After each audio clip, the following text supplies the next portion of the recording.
Welcome to the Slop Farm. Enjoy the video. You start by picking a gaming-friendly VPN with low latency and nearby servers. This reduces lag. Once installed on your PC, console through app or router, sign in and enable the kill switch to protect your session. Next, select a server in the region you want to access. Make sure the IP changes before launching Efootball. These steps set the foundation so you can connect reliably and avoid simple connection drops when you begin playing online.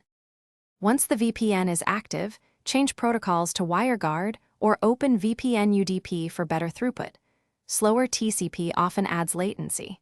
If your VPN supports split tunneling, route only Efootball through the tunnel to keep other apps local, which reduces load. Then run DNS and IP leak tests. Confirm the VPN IP and location match the server you selected. Finally, start a practice match and monitor in-game ping and packet loss. Adjust server or protocol until your gameplay feels stable and responsive. Now launch Efootball with the VPN connected. You should see improved region access or reduced throttling. If you're on a console and encounter strict NAT or matchmaking failures, consider installing the VPN on your router so the entire network uses that IP.